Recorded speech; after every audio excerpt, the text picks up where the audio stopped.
Hello student, आज का भी सवाल हमने जो लिया है बैंक रिकॉन्सिलिएशन स्टेटमेंट से ही लिए हैं। आज भी हमने सिंपल ही क्वेश्चन लिया, थोड़ा सा एक दो पॉइंट को हम अलग किए हैं। क्वेश्चन हमने लिया है prepare bank reconciliation statement as on 31 March 2025। Balance as per cash book कितना हमारा है 20,000। तो हम लोग लिख देंगे balance as per cash book, जैसा लिखा वैसे लिखेंगे। Balance as per cash book, इसका अमाउंट किस साइड लिखेंगे, प्लस साइड लिखेंगे। कितना अमाउंट है 20,000 रुपया।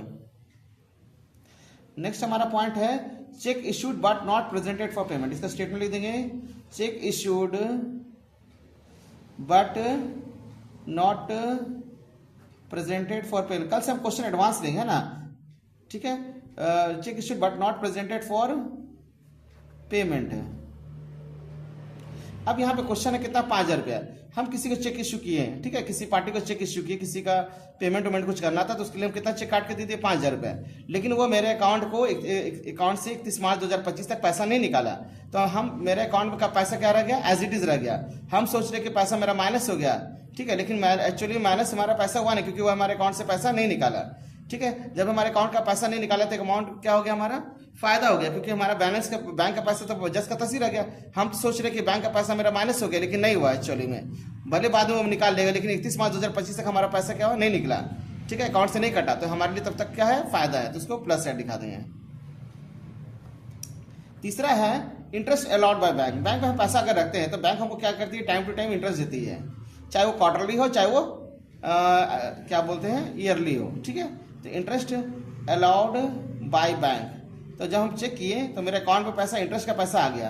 कितना पैसा इंटरेस्ट का आ गया हमारे पास, 1,000, तो हमारा बैंक बैलेंस से बढ़ गया, इसलिए क्या हो गया, हमारे लिए फायदा है तो ऐड में जाएगा। क्या बताए थे कंसेप्ट इसका शॉर्टकट तरीका ये कि अगर फायदा तो प्लस में दिखाएंगे, अगर नुकसान लग रहा है हमारा माइनस हो जाएगा। अगर मेरा बैंक बैलेंस बढ़ जा रहा है तो फायदा हो जा रहा है, बैंक बैलेंस अगर घट जा रहा है तो मेरा क्या चीज हो जाएगा, माइनस हो जाएगा, माइनस में चला जाएगा।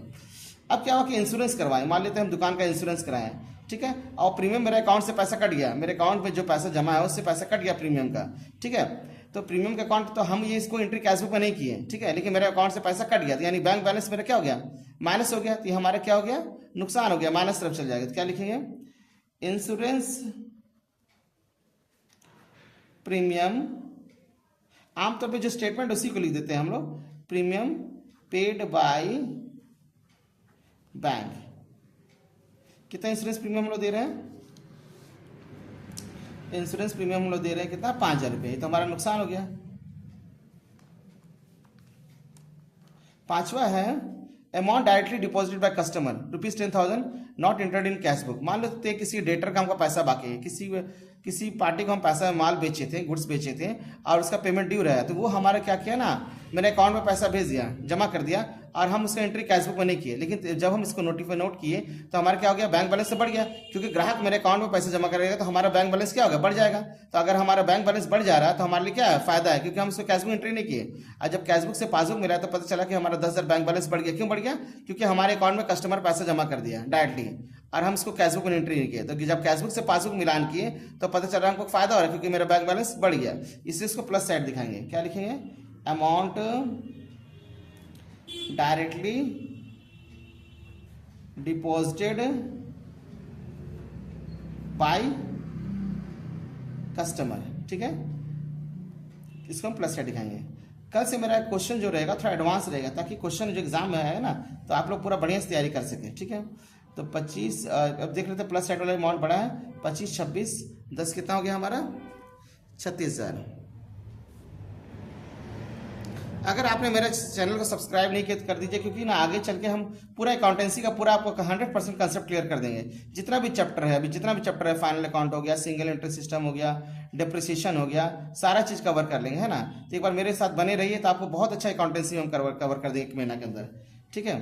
तो क्या होगा, उसके बाद हम 1 अप्रैल से 12th का भी पढ़ाई शुरू कर देंगे, ठीक है। 1 अप्रैल से अभी हम मार्च तक पूरा अकाउंटेंसी का 11th का जो भी कंसेप्ट है उसको पूरा क्लियर करेंगे, और 1 अप्रैल से हमारा 12th का पढ़ाई शुरू हो जाएगा, ठीक है।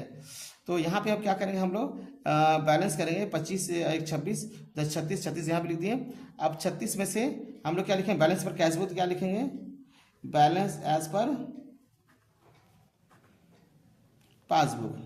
1 अप्रैल से हमारा 12th का पढ़ाई शुरू हो जाएगा, चैप्टर वाइज सारा एक क्वेश्चन हम लोग कवर करेंगे, ठीक है।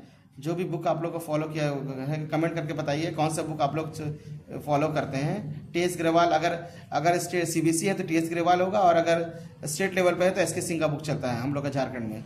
36 में 5 चला गया, कितना हो गया? तो दोनों बुक हम लोग कवर करेंगे 1 अप्रैल से। एक टी एस ग्रेवाल भी कवर करेंगे और एक तो एस के सिंह है। एस के सिंह हमारा जैक बोर्ड के लिए हो जाएगा और टी एस ग्रेवाल पूरा सीबीएसई बोर्ड के लिए रहेगा। ठीक है, तो अगर आपने हमारे चैनल को सबसे ज़्यादा सब्सक्राइब नहीं कर दीजिएगा, ठीक है, ताकि आप लोग बहुत सारे इंटरेस्टिंग जो भी कोई चैप्टर वगैरह है उसको बहुत अच्छे इजी तरीके से हम समझाने की कोशिश करेंगे। ठीक है, अब इसको समझते हैं। 25, 26, 36,000 हो गया, 36,000 हम लिखे, 36 में 5 लगे तो कितना 31 हो गया। ये हमारा क्या हो गया? बैलेंस पर पासबुक हो गया। कल से एडवांस क्वेश्चन हमारा रहेगा। ठीक है।